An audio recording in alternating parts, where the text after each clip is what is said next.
Oh, Iha, ikaw ba si Sophia Cristoval? Magandang hapon po. Opo, ako nga po. Ako nga pala ang landlady mo dito, Iha. Pwede mo rin akong tawagin Ate Beth kung gusto mo. Ito na ba yung mga gamit mo? Halika, tulungan na kita dyan. Salamat po, Ate Beth. Naku, walang anuman.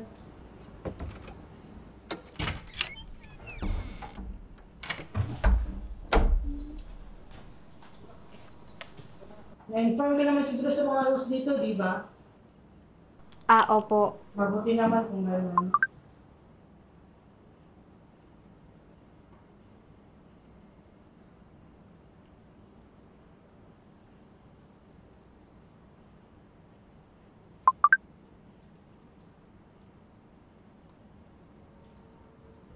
So ngayon sa tingin ko muna mag-isa dito sa luha. Nagkaroon ka pero next na tayo dapat.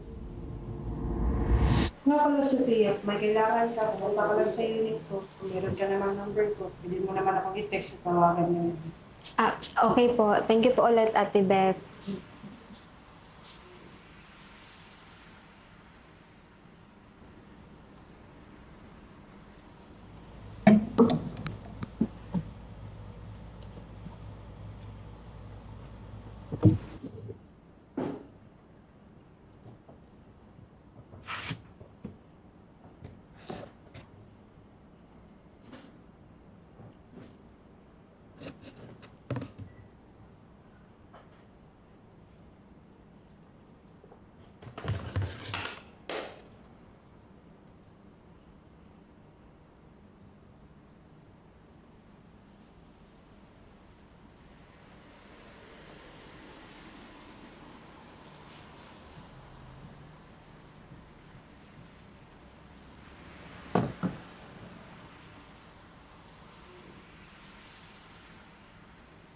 Tahimik.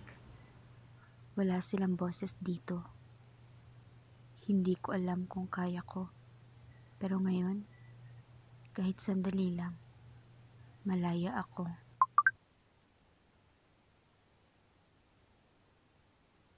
Kumusta paglipat mo?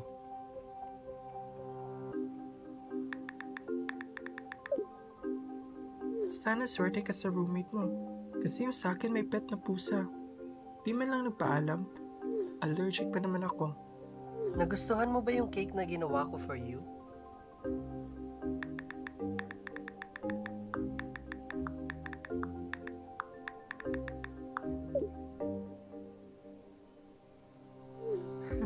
Ready mo lang yung emergency water. Baka ma-bad trip ka sa lasa, so. Uy, grabe kayo. Effort ko yun. Made with love. Asus! Good luck dyan sa cake, Sophia. Kainin mo yun ha. Masarap yun. Bigyan mo ako feedback. Miss ka na namin. Tara, hang out soon. True. Let's go.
Nakarating ka na pala. Pasok ka lang.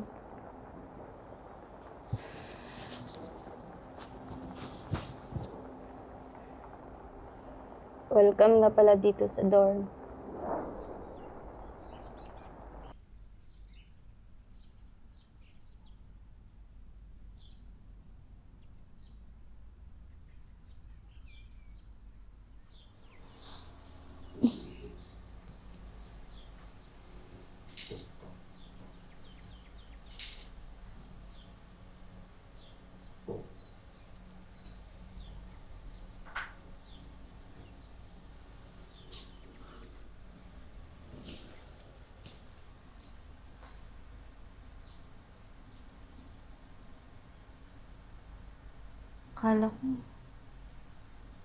Akala ko nakarating na siya kagabi.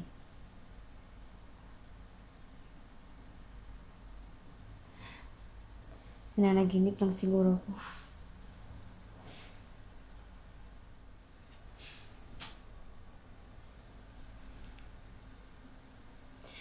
Oh my God, late na ako.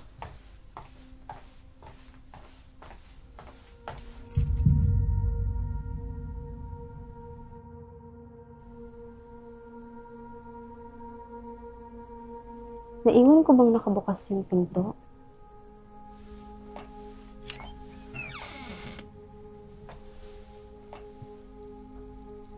Hello?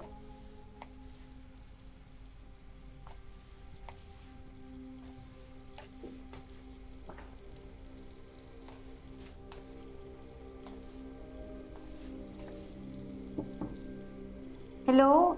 Ako yung roommate mo.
Iniiwasan niya ba ako?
Ano ba naman to?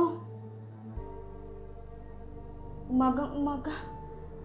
Kalat agad ang bubungad. Nakakainis.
na lang matulog.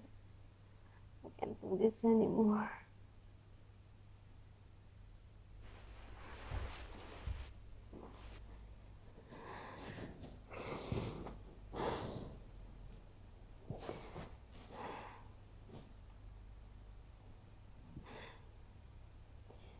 Bukas na lang. I'll do it tomorrow, I swear. Tonight, kailangan ko magtulog. I just need a few hours. And I'll be okay.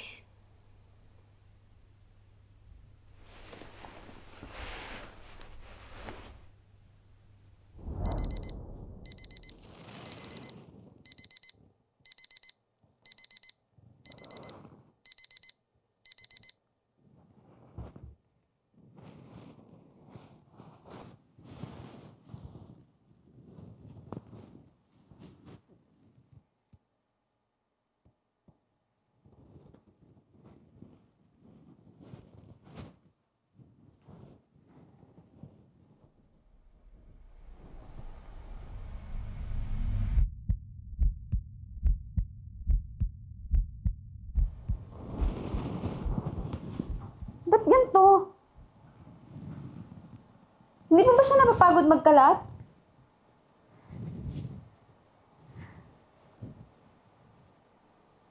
Teka. Sa akin to ah.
What?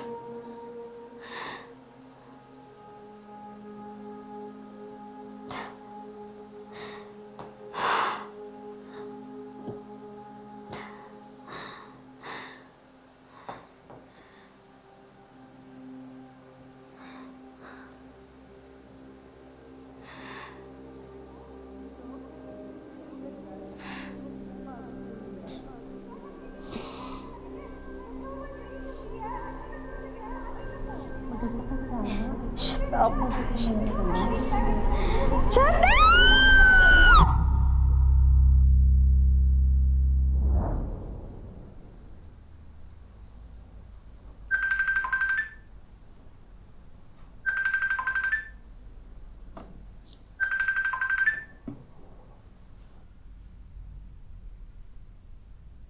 What happened to you?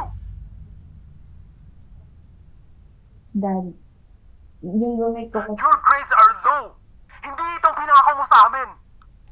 Kaya nga, tutol ako na mag-dorm ka noon pa. Alam kong maging pabaya ka lang. Ganito ba to, Sofia? Dahil ba hindi mo gusto yung course na yan, sinasadya mo bang pabayaan? Eh kami na ngayong pumili ng mas maayos na course para sa'yo. Tapos ganito lang?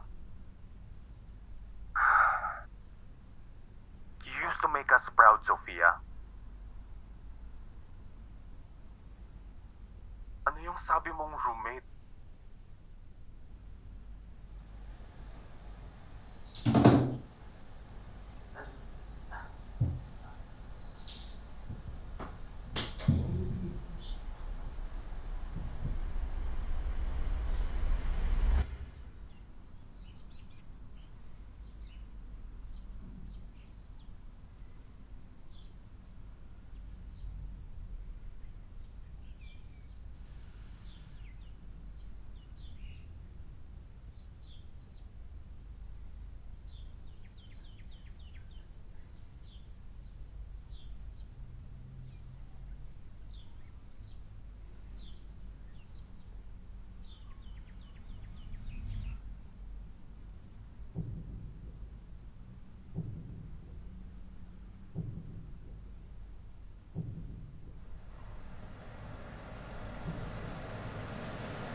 Palagi na lang ganito.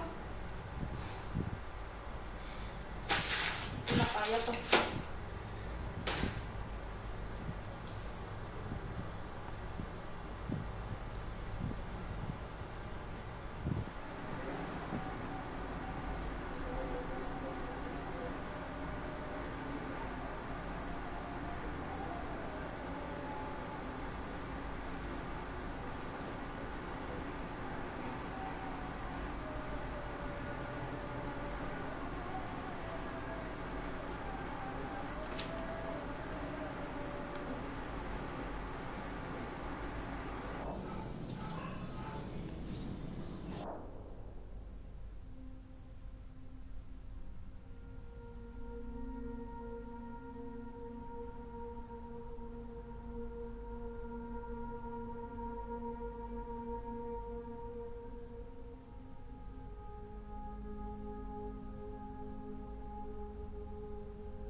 Iha, kinausap ko na yung magiging roommate mo. Pero gaya ng sinabi mo sa message, pero hindi pa talaga siya lumilipat. Po, paano po yun? Eh, sino pong pumapasok sa room namin? Merong gumagamit ng kama niya at sino po yung nagkakalat? Iha, naalala mo ba nung unang araw mo dito? Di ba sabi ko sa iyo, next semester pa darating ang ka-roommate mo? So, ngayon hindi ikaw muna mag-isa dito sa room mo, ha? Nagka-roommate ka, pero next semester pa yung darating. Hindi po ba may kasama na ako? Eh, sino pong gumagawa ng kalat sa kwarto ko? Iha, ikaw lang talaga nakatira sa room mo ngayon. Ma'am, ito po yung CCTV. No signs po ng ibang pumapasok sa unit niya, maliban sa kanya.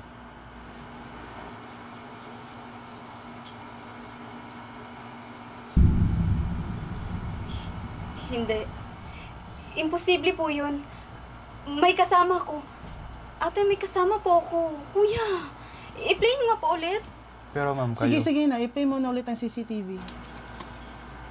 Ma'am, no signs pa rin po ng ibang pumasok sa unit niya, maliban sa kanya. Sophia, sabi mo hindi mo pa siya nakikita, pero ilang beses na namin chinek yung CCTV kanina. Walang ibang pumasok kundi ikaw. Sigurado ka bang may kasama ka talaga? Iha, kumakain ka ba sa tamang oras? Natutulog ka ba ng maayos? Hindi na po alam. Napapansin ko rin, parang pagod ka palagi. Pero ate, totoo po yung mga nangyayari. Hindi ko lang po maintindihan kung bakit wala siya sa CCTV. Sophia, nag-aalala na ako sa'yo. May kakilala akong doktor na maaaring makatulong sa'yo. So, how are you today, Sophia?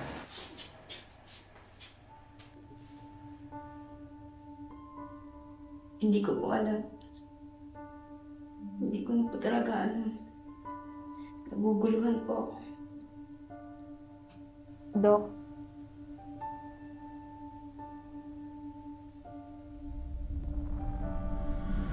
Dok, I want to show you something po.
Mas maganda ka pag ikaw ang susunod.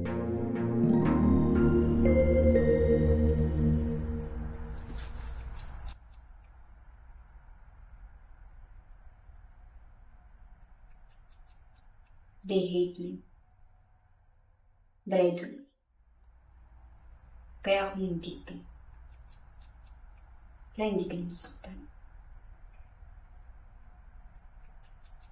Just let me help you. You can't remember doing any of this? Can you remember when all of this started? Oh, no. Maybe simula nung nagpunta ako sa loob. Have you ever experienced losing track of time? Even nung bata ka pa? No. Or maybe minsan sinasabi ng mom ko na ako lalalan daw ako ng matagal. Tapos galit siya kasi hindi ko na nakakalan. Sophia, can you tell me about your family? What happened to you?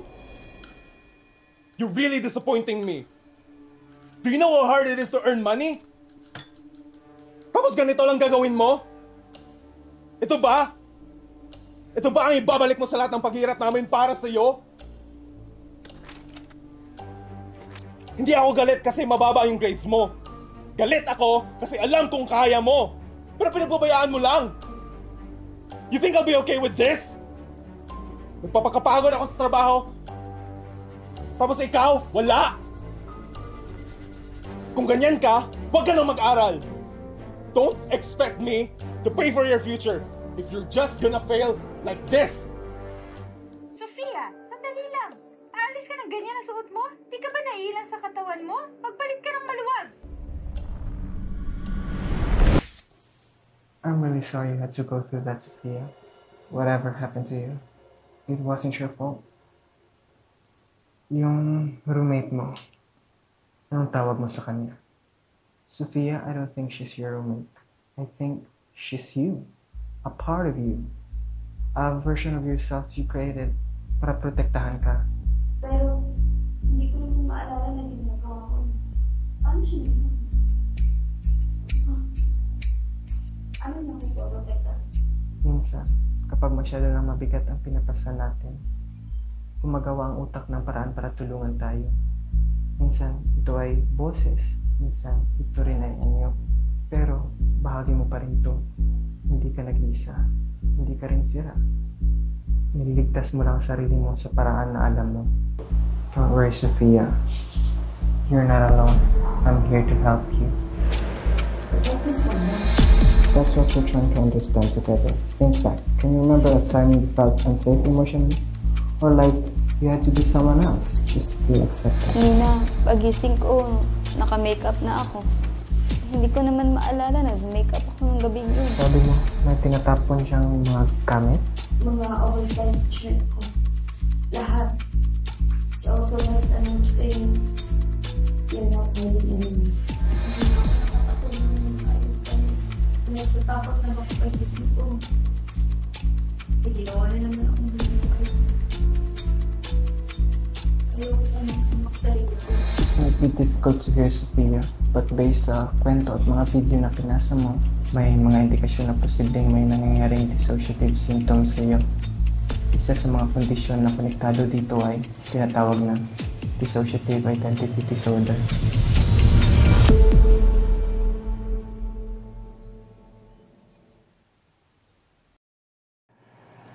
Bakit mo ba ginagawa ito sa sarili mo, Sophia?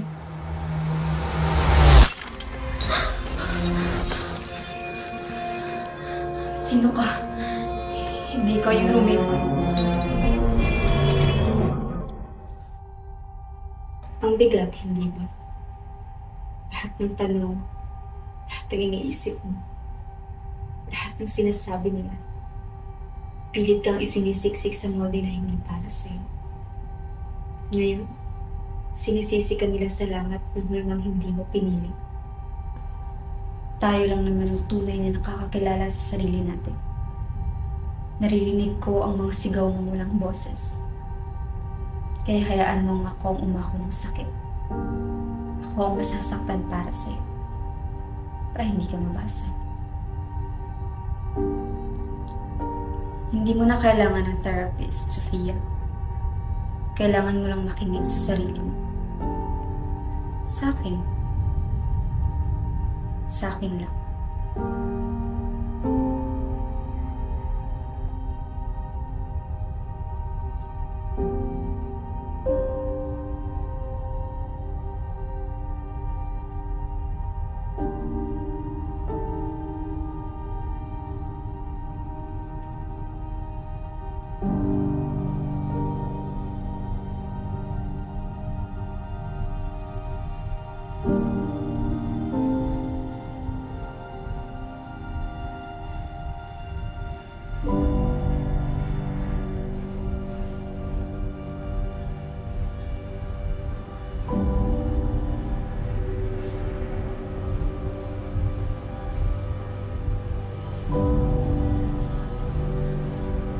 Alam mo, ang tagal kong inisip kung sino talaga ako.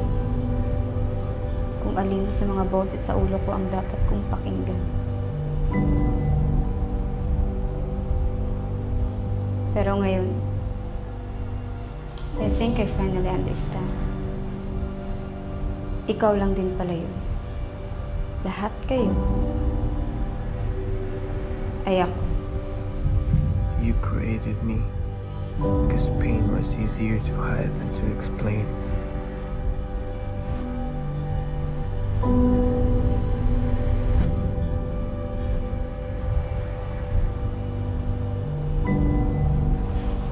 Para sa'yo, Doc.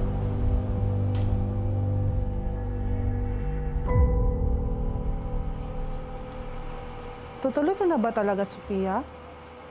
Baka kailangan mo ng tulong sa pagligpit ng mga gamit mo. Sigurado ka bang ayos ka lang? Ayos lang po ako. Salamat po sa lahat.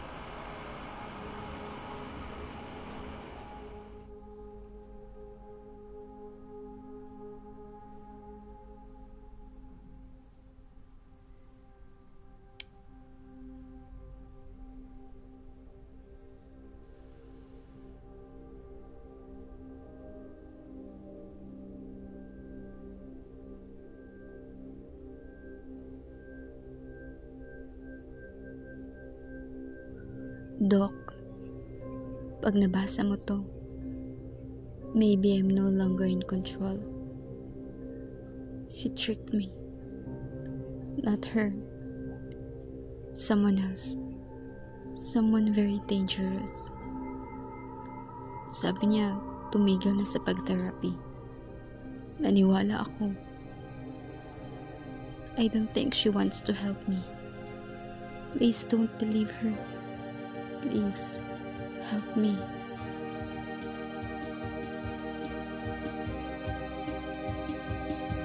Ngayon, ako na ang may hawak ng kwento ko at boses ko na ang maririnig.